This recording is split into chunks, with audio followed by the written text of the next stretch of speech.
So here is the finance department budget. So to start us off, we have Department 1320, which is for our auditor. They are fabulous individuals. They also will analyze our continuing disclosure documents as well as when we're going to the bond market. And they actually, I was able to bring that budget line down a bit because their price is lower, it appears. So that worked out nicely. The next department is for the treasurer's office. So this is 1325. Within this budget line is my general fund allocation. I am also appropriated across general water and sewer, along with Jacinda Street is here with me in this department. We have an amount for overtime, longevity, sick pay incentive, in lieu of vacation, contractual amount, telephone and internet, which I brought down a little bit, printing and postage. This is for the actual tax bills that will hopefully be going out next month with our new software, which we will start training on next week. So that should be very welcome. Oops, sorry. We have an amount in for office and supplies expense, and then our piece of the copier, the Pitney Bowes machine, and all that good stuff is in our 407 maintenance, repair, office equipment, and leases. We have an amount for professional dues and meetings, bond and note expense. I did increase this a little bit for 2021 because we will be going to the bond market and doing a serial bond this year. And then we have an amount in for consulting services.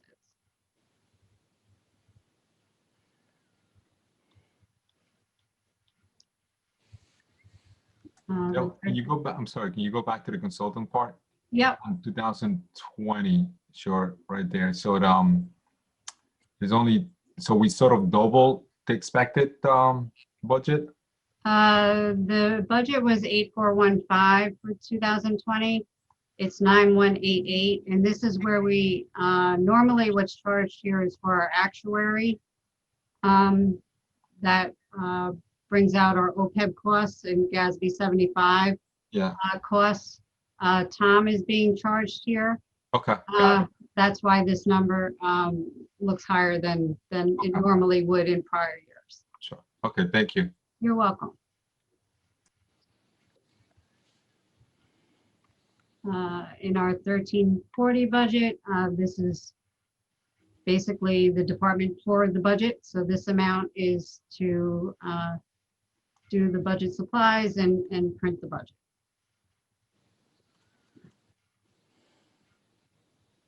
The next department is 1680.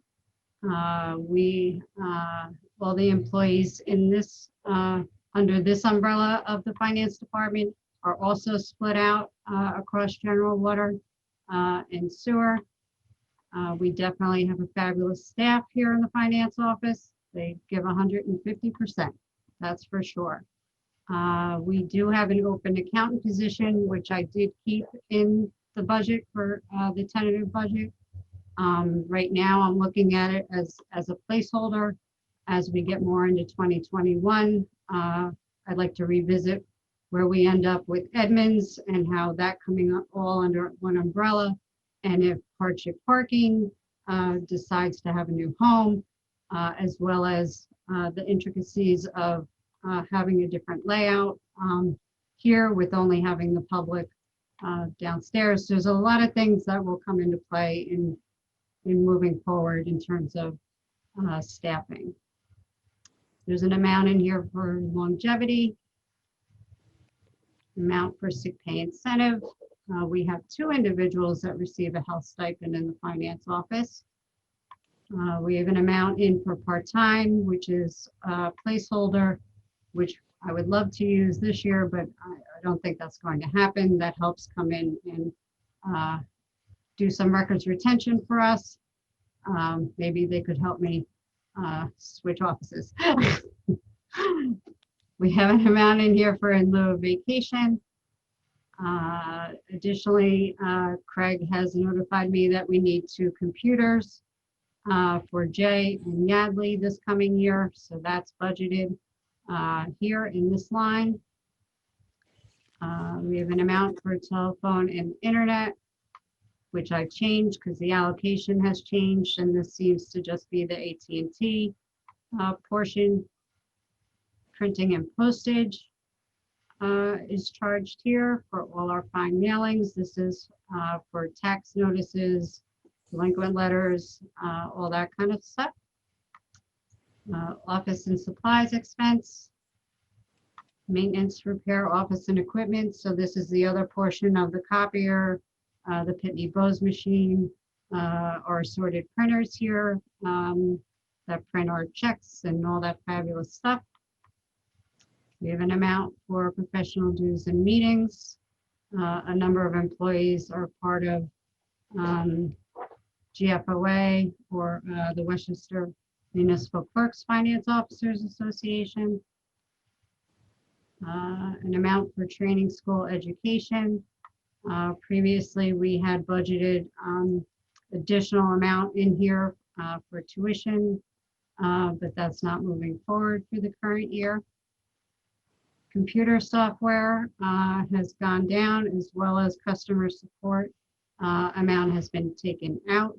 So these lines have been greatly reduced and will be reduced even further as we go into 2022, once we get everything on one platform.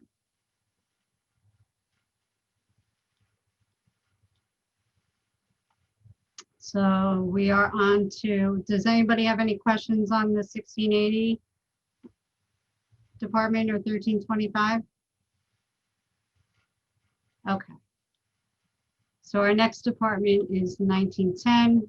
This is our insurance lines.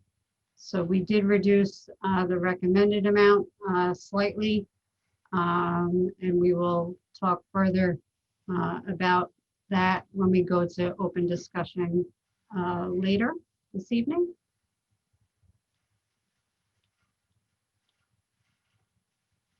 $19.50 is our taxes on property. So we have a small amount in there for the general fund. $19.80 is our MTA taxes for payroll items. $9010 is our retirement expenses. So 9010 is for the employees' retirement system. And then when we get to 9020, that is for our police retirement system. So as you can see here, as we had talked about when we were doing the tax cap, the rates for the PFRS as well as ERS. But it was most notable with the PFRS in that us receiving a tax cap exclusion because of the rate increase for the contribution that we have to support for the coming year.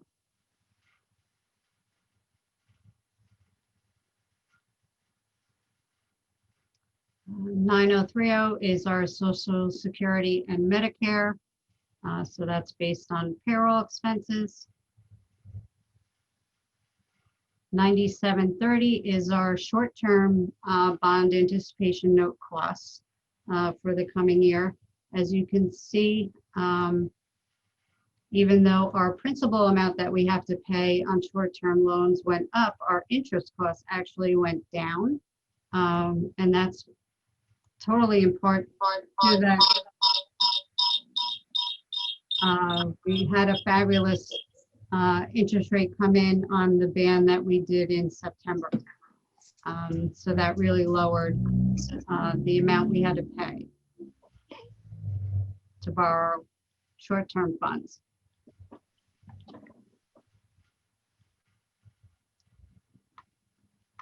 The next department is our installment purchase debt lines. So this is for the LED lighting. We received phenomenal savings from the street lights when we switched them over, which we are paying off incrementally over the next 7 years. Dale, can you go back to that one? When did, refresh my memory, when do we start paying it back again? For the LED lightings? Yeah, for the street lights itself. I want to say, see this right here? Mhm. And we actually didn't actually, I don't think we actually paid it at that point. I think we moved it over to debt service to pay it because we hadn't received an invoice from them. Mhm. So I want to say though that at that point, because we did move it to debt service, that this is going to be year 3. Okay. But I have a folder over here. I can. Yeah, if you don't mind, because there was and obviously whenever we talked to Paul, there was a couple other stuff that they were supposed to be doing. There was a software program that they had to do to track the lights and things of that nature. So Yeah. I'm curious to see if all that stuff was done and how do we track in, Yeah. you know, Yep, I actually, because you can definitely ask Paul about the whole tracking end of it, Yeah. but I know they did complete what they had to complete before we released any funds to them. Okay, good. Yes, Thank and you. I have a big book of stuff from them. Thank you, Dale. So most likely we have about 4 years left. I will double check on that. Okay, but all right. yes, Okay, thank you. sure.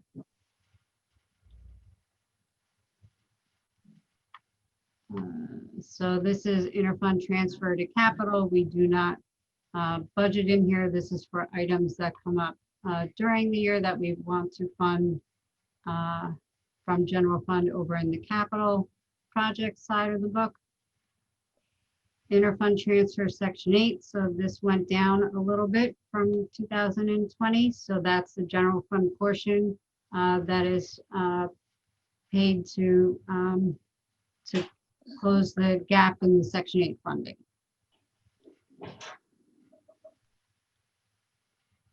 The 9911, they call it interfund transfers for state controller.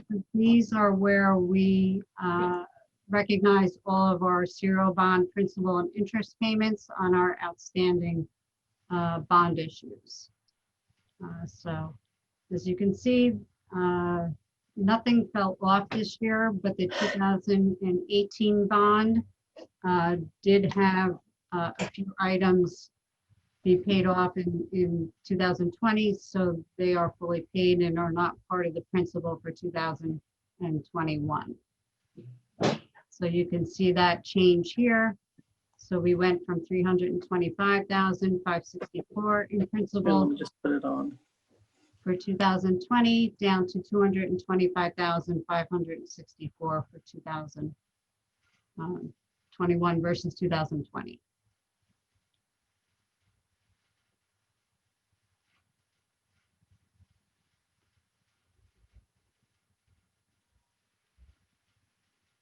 So those are all the general fund. We could take that blank page out.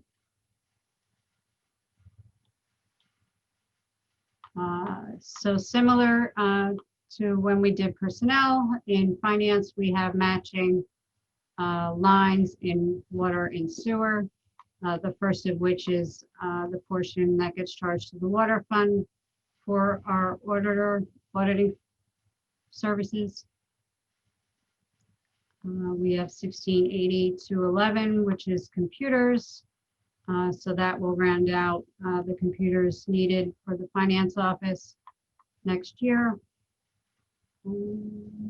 Contractual, office and supplies expense.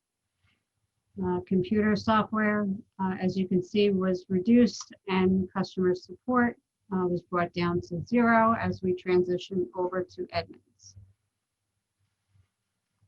Our 1910 is the insurance portion that's charged to the water fund. 1950, as you can see, has had a dramatic increase from 2020 to 2021.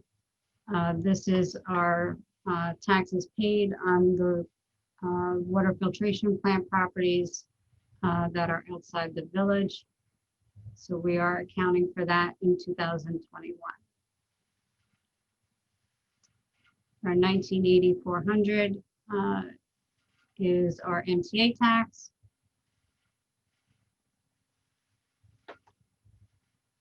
Our 9010 is the retirement system portion for our water fund employees.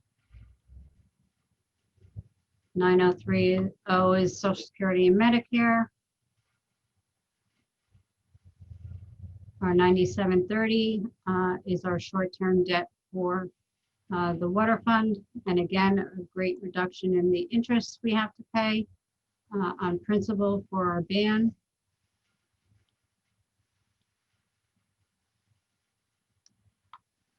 Here's the water fund portion of the installment purchase loans.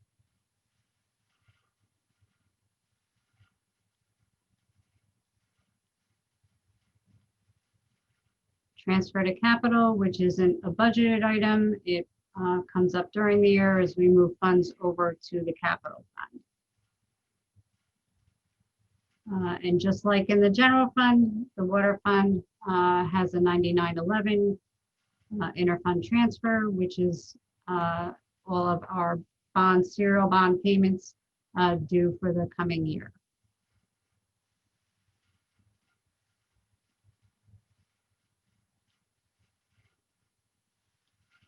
Dale, I'm sorry, I'm trying to make sense, and if I missed it when you said it before, I'm just trying to understand the way back on page, I think it was 16 of the bond and participation notes for the general fund. There's a big jump in the amount requested from the amount that was appropriated last year for bans. Last year, or this year, we've appropriated 87,000. And next year, the request is 200,000 for bans. Right, for the principal. Right, and then what I also don't understand is we appropriated 87,000 in bans with a debt service interest of over 20,000. We couldn't can you help me understand that? That seems like a way high interest rate. So there must be something I'm not understanding, because then the anticipated debt service interest for the requested 200,000 plus is like 8,500. So what do I not get here? Because the interest rate, and hang on, because I'm gonna bring it up for you. Thanks. The actual schedule. The interest rate for our ban for 2019 was 1.68%. The interest rate for our ban for 2020's interest rate was 1.61. The interest rate on the ban that will be due in 2021 is 0.35716. So the interest rate that we received was immensely lower than what we were paying for the current year. Great.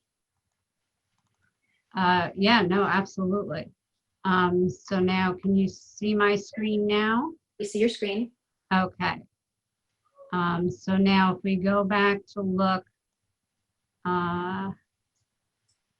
because you were speaking in terms of principal, right? So this is the 2020 principal amounts that were due. The total was 87,000 in principal. So we had 25,000 due for the HVAC upgrades at police, 6,000 due for the sanitation truck rehab, 26,000 due for the backhaul and sanitation truck, and then 30,000 due for the Broadway Bridge reconstruction. But now as we go into 2021, so we still have the HVAC and the sanitation truck and the backhaul and the Broadway Bridge. But now we had an amount come on for the 2019 fire apparatus. We had an amount come on for the bucket truck that DPW task to order. And now we have 70,000 coming on for the parking meters. So, And bands, this- oh, I'm sorry, bands we usually keep for how long? And you want all of those to be converted to serial bonds this year? Yep. As you just Yep. read. Yes. And some of those we had for a little while, and some of those we would just be getting bans for this year. Are you suggesting all of those would be converted to serial bonds this year? I might not say to convert the parking meters only because they have a 5-year life. And I'll have to speak with our financial consultants, because anything that you bring in, these have a longer term life and this has a shorter term. So what happens is that shorter term will bring these longer term averages down. So I'm going to speak with them in terms of what makes, the most fiscal sense. And how long can we have a ban? You And can how have it usually 5 years. You can have it for 5 years. Yes. We don't Although, usually keep them that long though, right? If it's something we're going to convert. right. Generally, we'll do a bond we used to do one every year. Now it seems we do one every other year.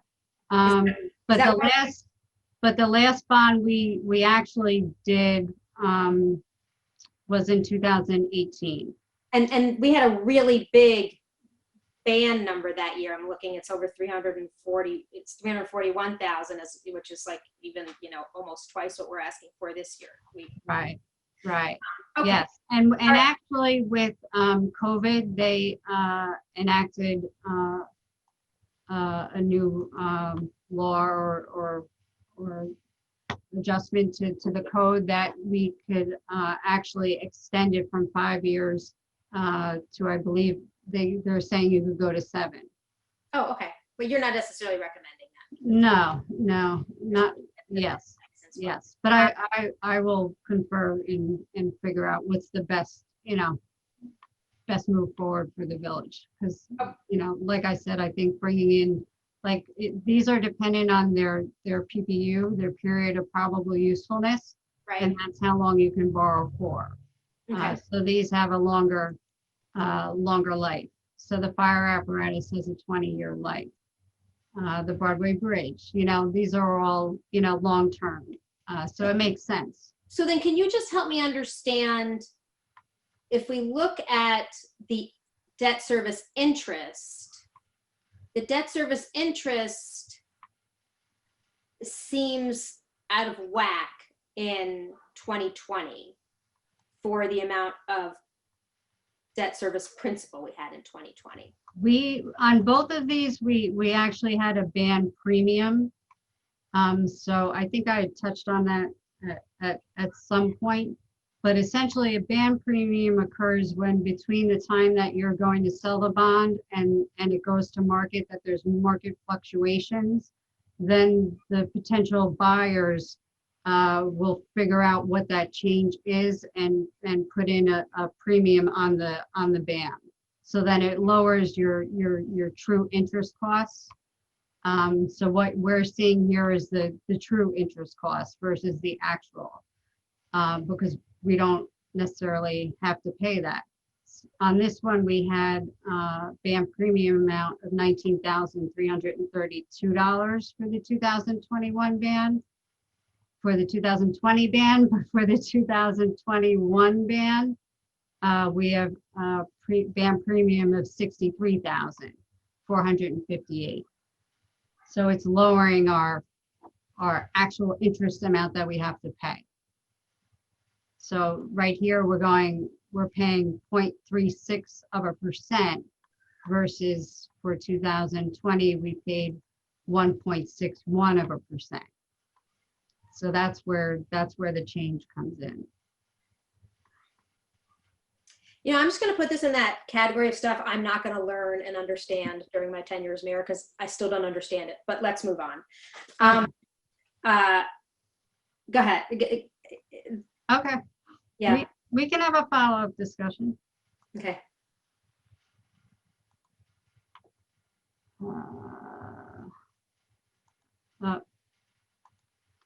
Okay, hang on.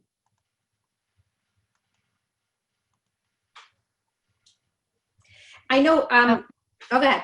Now, I was just going to say, I'm interested in our, the conversation in general about our debt service overall when you look at the whole picture and how that factors into our overall fiscal health of the village and where we're going for this year. As far as we've got such great interest rates, it makes a lot of sense to take on debt this year. And one of the questions we asked last week was, where are we with the opportunity to resolve or call some of the older debt that might be at a higher interest rate? And so if you spoke about that and I wasn't following along or realizing that's what you were going to say, that you were talking about that already, then if you would be so kind as to say it again or bring me up to speed on what you were saying. Yes, we had spoken about that, and I said it depends on if something's callable.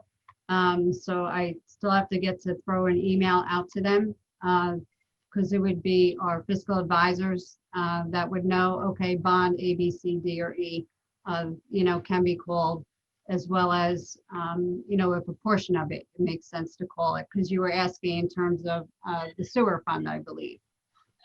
Well, we did talk about it with the sewer fund, but I'd like to know that for everything. Right. Yes. So, yes. So you haven't reached out to get that information I yet? have not had a chance to reach out to them yet. Unfortunately, no. I know it's a busy week for you. It's just that Yes. but we're trying to not have to meet again. And, I just want to, if we're going to have a conversation tonight about what things we're planning to bond for this year, what things we pay out of 2020, what, how much, if any, we put back into the fund balance for 2020, so Right. Our overall picture of how much debt we take on this year to lay on top of existing debt is a consideration. Well, your debt is still your debt because you're just refunding that debt to get a lower interest rate, essentially. Okay. Yes. Or we could potentially, I don't know how big these debt amounts are that are outstanding. Couldn't we use fund balance to pay some of them off if they were callable? You could, absolutely. Or you don't recommend that based on your hesitation? Well, only because what happens is that these bonds are spread out across, you have a general fund piece, a water fund piece, and a sewer fund piece. So at that point, if you're just trying to pay off a water fund piece, well, it's really entangled with another fund's piece as well. So it kind of gets, a little complicated in that. That's the case in some circumstances, but not with all debt, right? Every bond has multiple funds. Because we go Yes. off bond on a given year, not on a given project. There's one, yep, there's Okay, one so main very bond. Okay. Yes. Okay. Thank you. Thanks for making it Yes. clear to me. Thank you. Yes. So maybe the other way to look at it, is to, would you rather fund it, from fund balance rather than, taking out additional debt?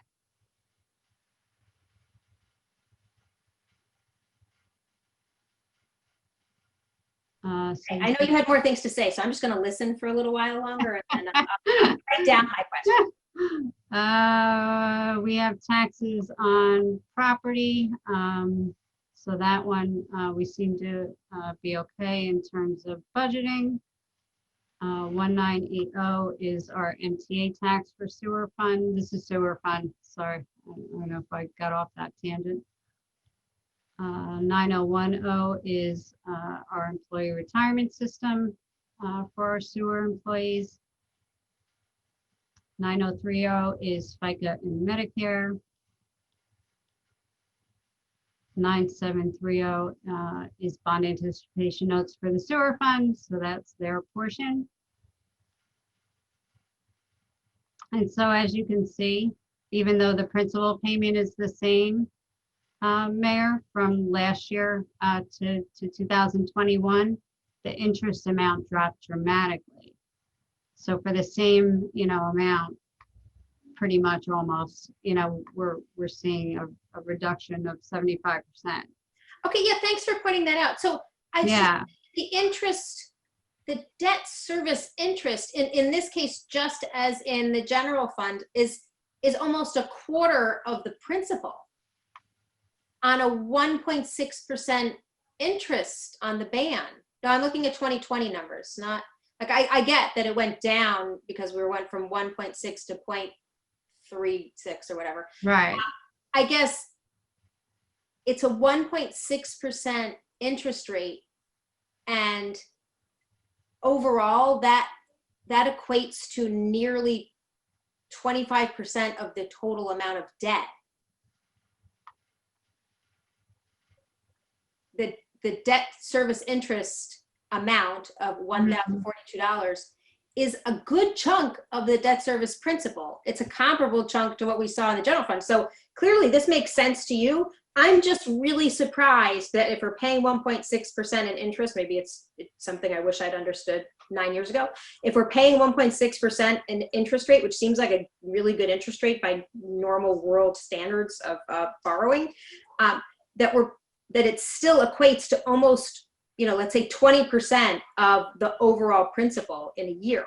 Because it's on the actual balance of principals, so it's not on this principal payment in itself, it's on the balance of what you borrowed.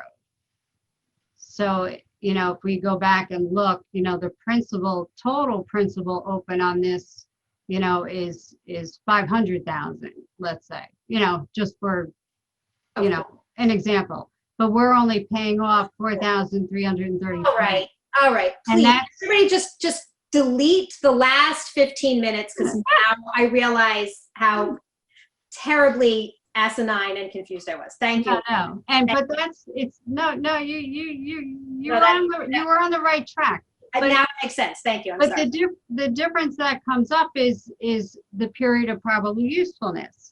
And that's why I was saying where the parking meters, have a short term, after 5 years, they I totally get. Yeah, but other things can have a 15 or a 20-year life. Great. Yes. Thank you. Sure. Sometimes I think I know what I'm talking about. Sometimes I realize how little I know. So now we're on to 9911, which is our Interfund Transfers. So these are the serial bonds due from the sewer fund. So these are, they went down a little bit this year, not much, but that's just because things are aging out.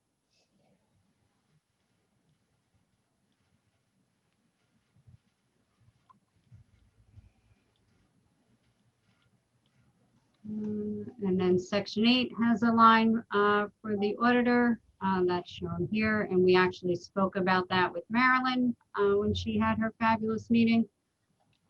We have an amount for MTA tax for Section 8 employees, as well as retirement, FICA and Medicare. And then this is going to lead us into our debt service fund, which essentially mirrors what is on the operating fund side for reporting.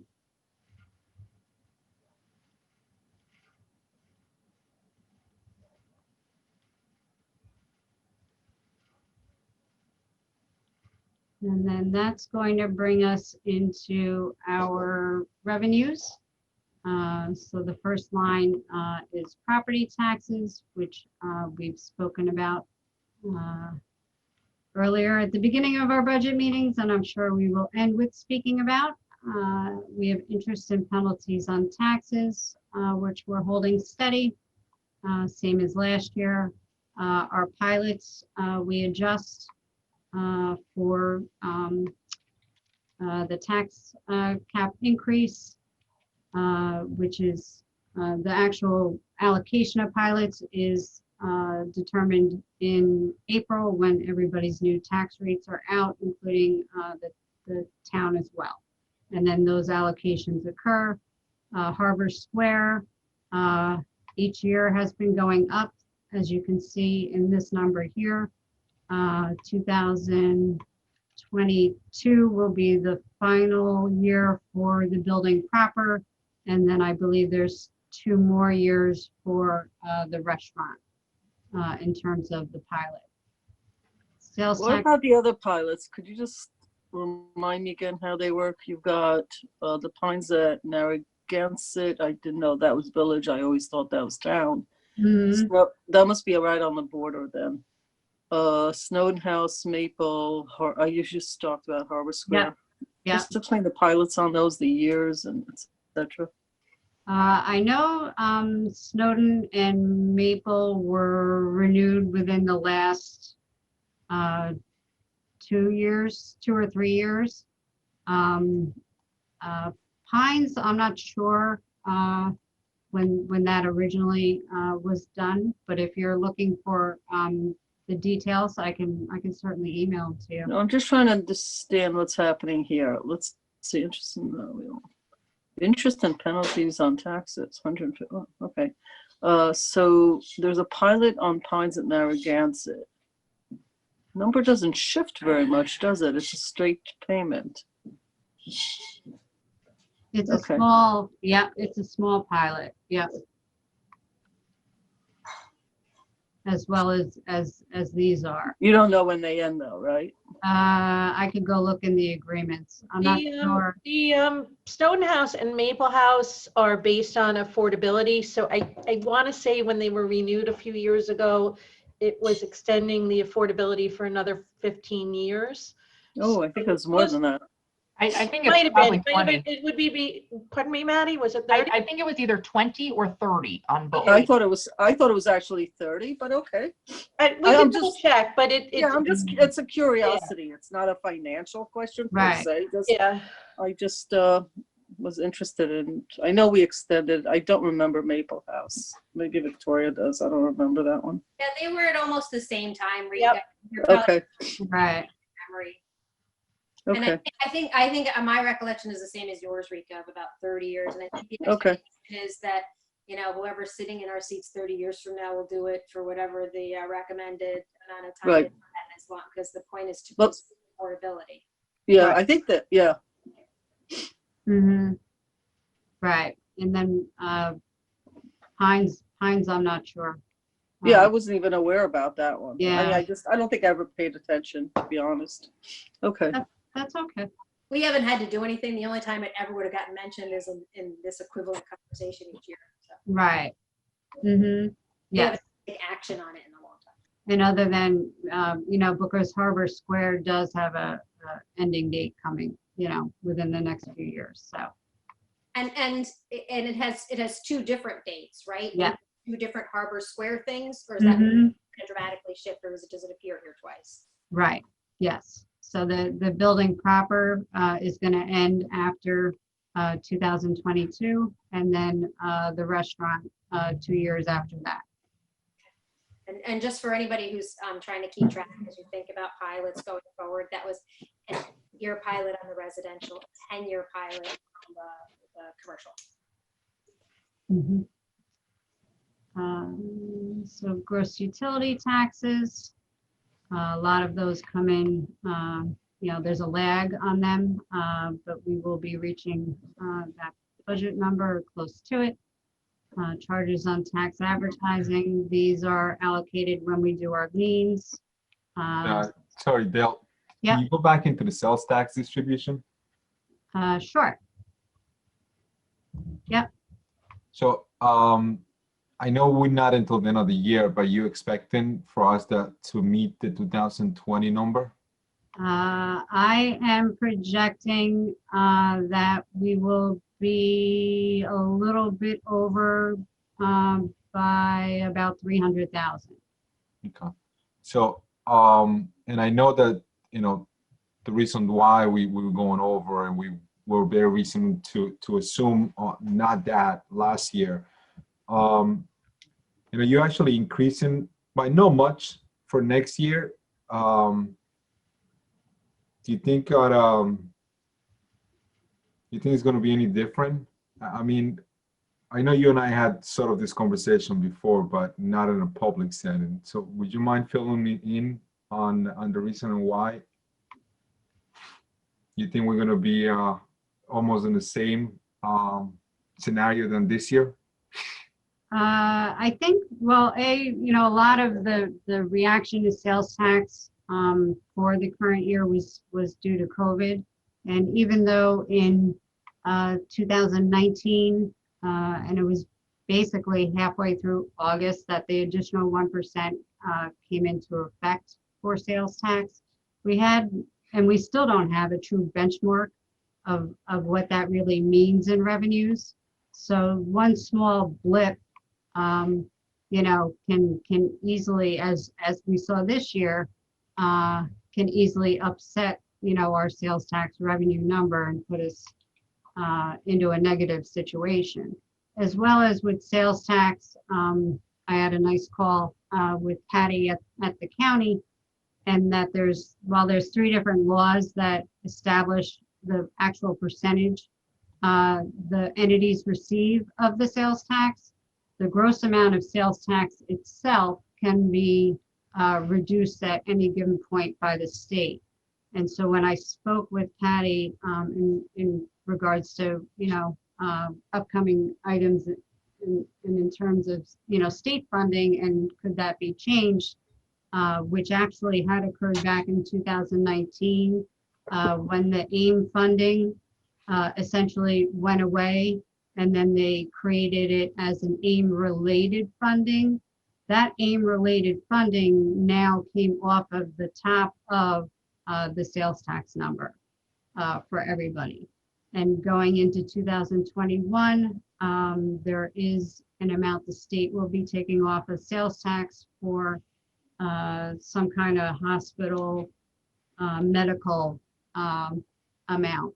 She did not have a final amount yet that the state was going to be taking off the top, but there will definitely be an amount coming off the top.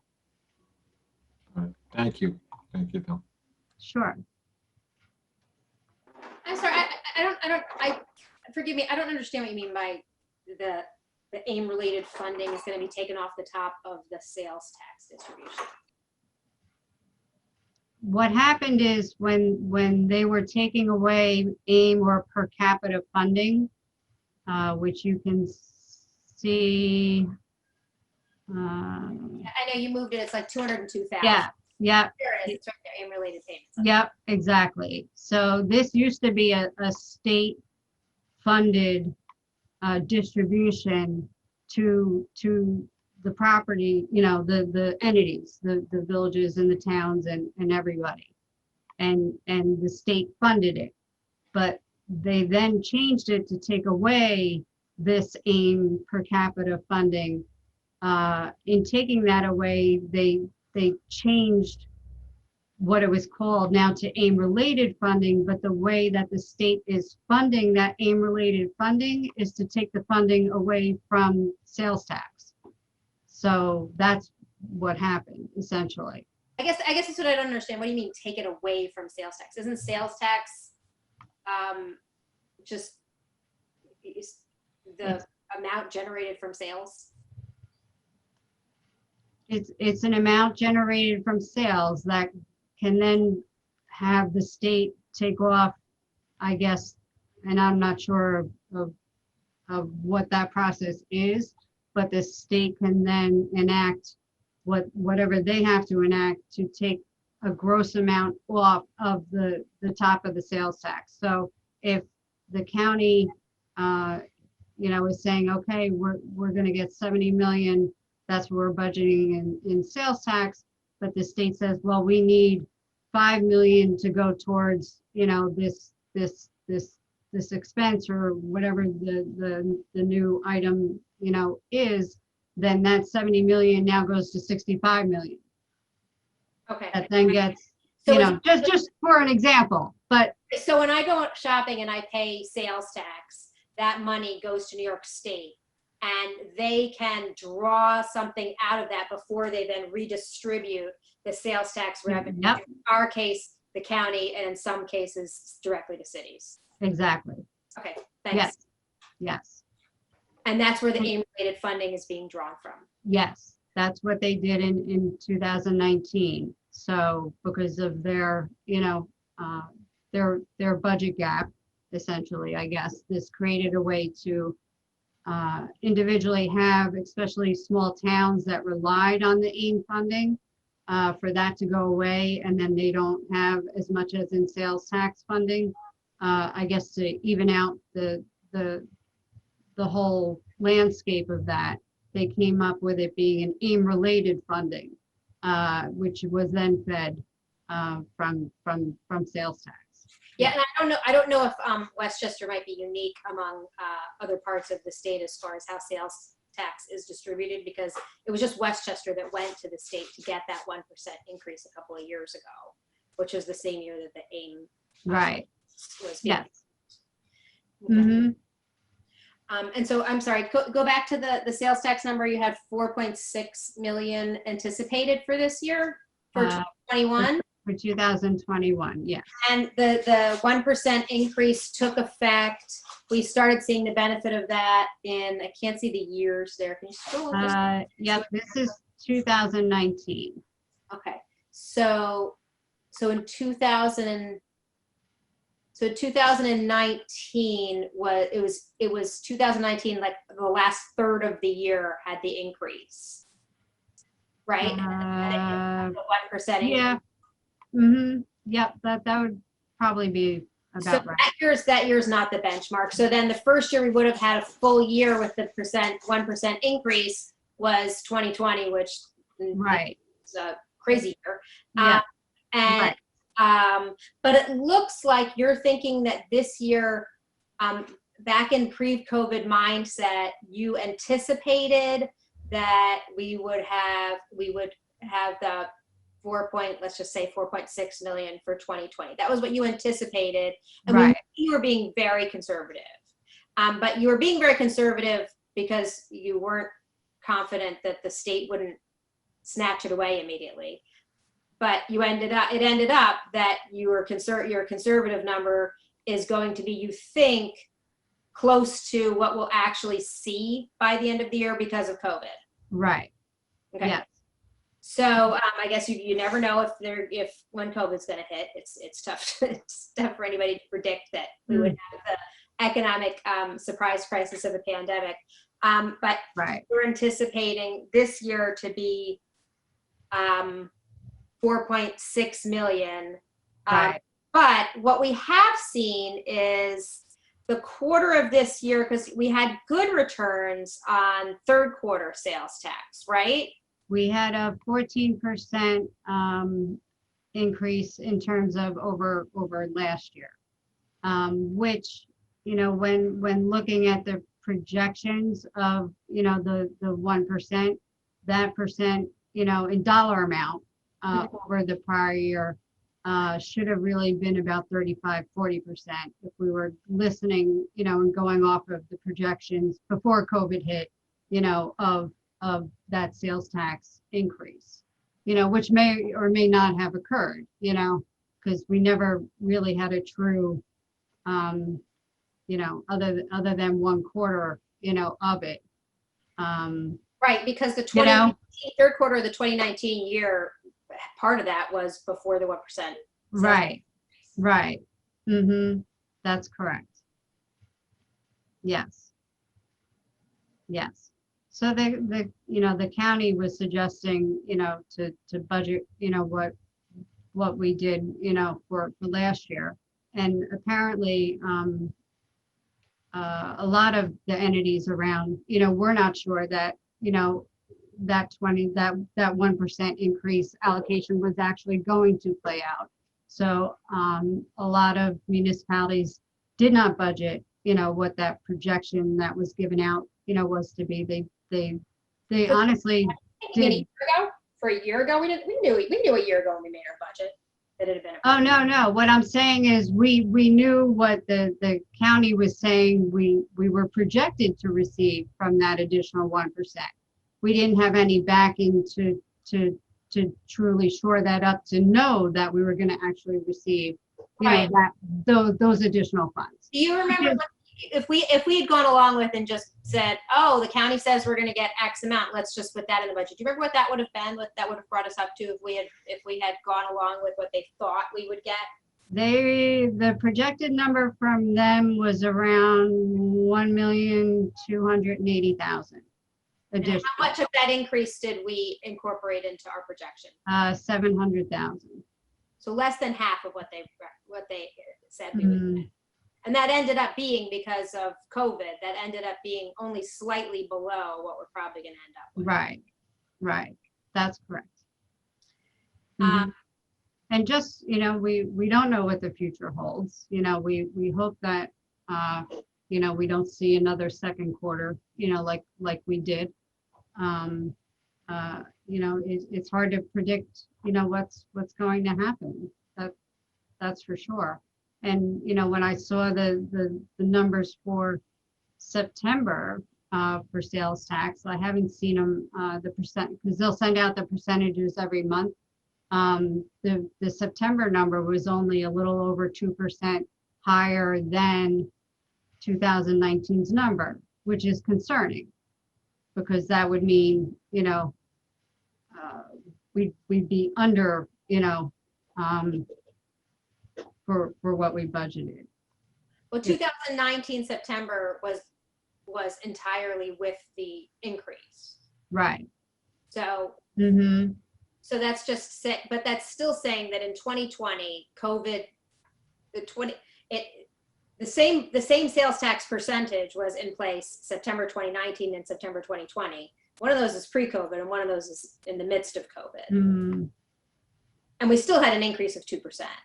So the one thing though that the county did say, and I think this is something that we have to be conscious of, the same way that the state reallocated the way they were supporting AIM funding through sales tax, they can do the same thing, if my understanding of this is right, in 2021 for their hospital costs. I have no idea what those costs are.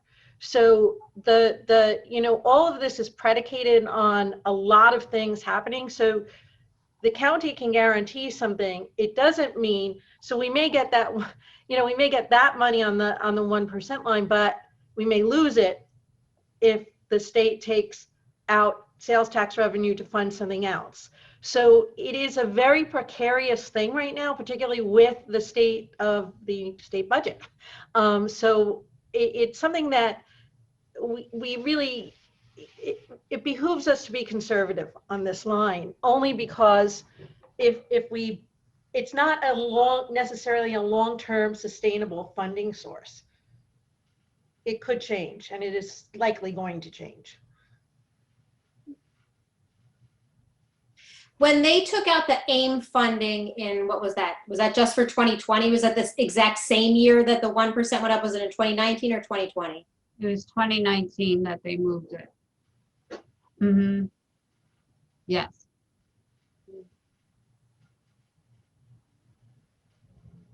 So yeah, it's just unfortunate that we don't have an ability to understand how that impacted the sales tax revenue, because we didn't get to have a year with the 1% sales tax increase before they took out the AIM funding, because the amount that our sales tax is impacted by a statewide drawdown like the AIM related funding is tough to know. Right. So then let me, my final question on this for me to try and make sense of this is the county, when we talked about this in whatever, May or June, when we were talking about all the sales tax revenue and adjusting things and bringing things down, and where we're, you're putting in 4.6 million as your anticipated revenue from sales tax for 2021. Which would be a little lower than what we actually got in 2020, right? Right. Well, to date, we're at 375,7506. And that's through the first 3 quarters, right? Yep. That's with the third quarter. And the third quarter numbers were better than anticipated. So fingers crossed, the fourth quarter numbers are better than anticipated. Right. So, which means we would surpass 4.6 million for 2020. Mm-hmm. Of course, 2020, the first quarter of the year was happy times pre-COVID, or most of the first quarter. So we Right. we're going to have happy times in 2021. Sorry, guys. Good luck. Right. Right. But what is the county's latest recommendations? Because last time they gave really, rosy recommendations of what our anticipated sales tax revenue would be. And because of COVID, it didn't get anything close to that. Any recommendations they make now is with an awareness and of the impact of COVID and the anticipated continued impact of COVID. So what's the county's recommendation? The county's recommendation was to and I think because most people hadn't budgeted the full 1%, was to budget what you did for 2020.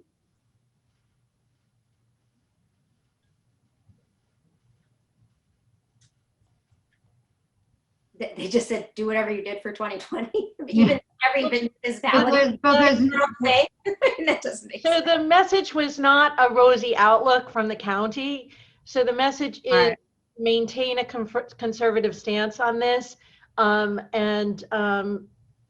Again, there's too many factors at play with the second wave and the impact it may have on small businesses and prolonged unemployment and things like that. So there's so many variables now.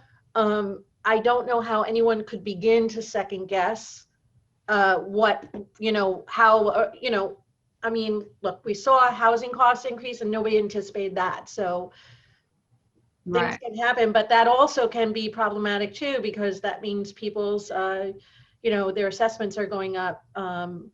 Even if their rate goes down, their taxes are going up. So like, there's just a lot of things at play here, and the county is, hold steady, and we really don't have, we don't have any ability to project an optimistic outlook based on what we know now. Okay, so I'm hearing and you emailed it to us in advance, Karen and Dale. I understand your very strong recommendation that we stick with the 4.6 million in sales tax revenue prediction. So I'll just say the reason why I want to understand this so much, why I'm belaboring this conversation so much, is the point that you're getting to, Karen, is the assessment rolls and the overall tax rate. And what my understanding is now, which I didn't really understand it when we first got the numbers. And so Dale, please explain to me if I'm not understanding this correctly, but the 3.6% or 3.36%, which represents both the, and you can tell me what the right percentage is, both the maximum allowable levy increase, right? As well as the actual recommended or proposed levy increase this year, which if we wanted to raise the tax rate, we couldn't. We have to lower it at least the 1.8 whatever percent that is being proposed, right? Yes. Sorry. I'm nodding my head. So, okay, I couldn't say. So we have to lower it by at least 1.8%. Most people in Ossining have seen their assessment value, the assessed value of their home go up. So even though we lower it 1.8%, we're raising the levy by is it 3.6 or 3.36? 3.36. 3.36%. We're raising the levy by 3.36%. Anybody whose home value was $400,000 last year because the real estate market in 2018, 2019 was so amazing, they're feeling an increase in their property value, which is great news if they're selling. Most people aren't selling. And according to Fernando, we're going to have an increase in our overall assessment rolls for the next couple of years because there's been such a strong real estate market during COVID, which will impact the next 2 assessment rolls. No, that's not your understanding, Omar? It is. I'm just scratching my chin. Oh, okay. No, Victoria, because that was really my understanding. Okay. You're right on. So what that means for the taxpayer is we can have this wonderful news that the tax rate is going down, just like we held it at 0 for the last 4 years. But the reality is we're maximizing our increase in our levy, which we don't normally do. We, in fact, in the 2015 budget, we maximized the amount we were able to carry over. We still had an increase that year because of the way that the allowable tax rate formula works out. But and you went through a bunch of the years of what our carryover was the last time we spoke, and it's been everything from like 30,000 last year to like 315,000 6 years ago. It varies, yep. I'm sorry, and then the amount that we could carry over this year was, what was that, 470, 480,000 is the maximum we could potentially carry over? No, 327, I believe. Okay. Yes. Yes. Yes. And right now, so we And could, that, you know, those were for the adopted budget. You know, those are our final amounts. And I was going to bring this up when we got to our open discussion, but we seem to be sorry. proceeding it because some of these items are in the capital plan, but these, while they're in the capital plan, they are being funded through operating, which, as in years past, we've also talked about funding items from fund balance as well to then use them for a one-time purpose, you know, which is a great thing because then it's not built into your budget to use. So some suggestions might be that the Axon tasers that we have in operating could be funded by fund balance. The Axon interview system could be funded the same way, along with the ballistic vests, the bias training. There's a mower and an X-Mark mower for parks in there as well. And then looking at where we've come to in terms of just our budget discussion so far, we can reduce our Kellard session contract for 24,000 out of the 8020 budget line, as well as we have an additional savings for switching insurance providers of an additional 20,000. So if we take all these items and make these changes, that would reduce our tax levy by 133,172 to start. It's a good start. Okay, then you have other things you want to tell us before we come back to this? Not at this point. Okay, we haven't talked about capital projects yet. Right. Okay. Right. All right. Mm-hmm. So you know where I'm going. You've got 133,000 here. We could carry over as much as 327,000. And what would that take the tax rate down to? If we okay, so tell me at 133. Right. What? Yep. Hang on. Then our tax rate would become what? At 133, taking that off, the tax rate would go down 2.35556%. So a reduction of 26 cents per thousand. So it would go to $10.5936. And that 3.36 would be lowered to 2.78. And if we were to get to the maximum allowable amount of carryover, which you just said is 327,000, what would that take it down to?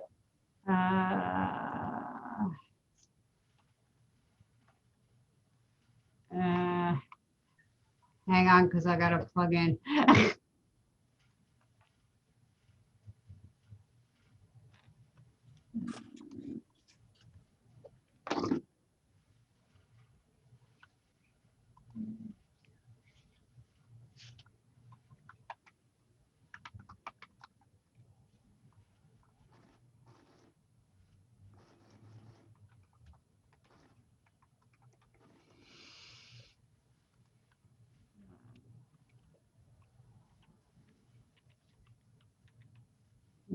This is only if I'm doing my math right, so this is on the fly.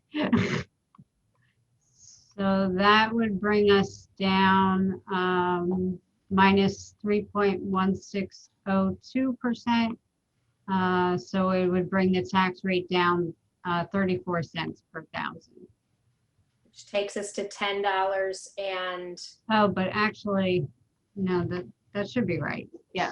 I'll double check my math during an intermission, but so I'm having, I hear what you're saying, but I didn't write it down. So it's $10, 0.5063.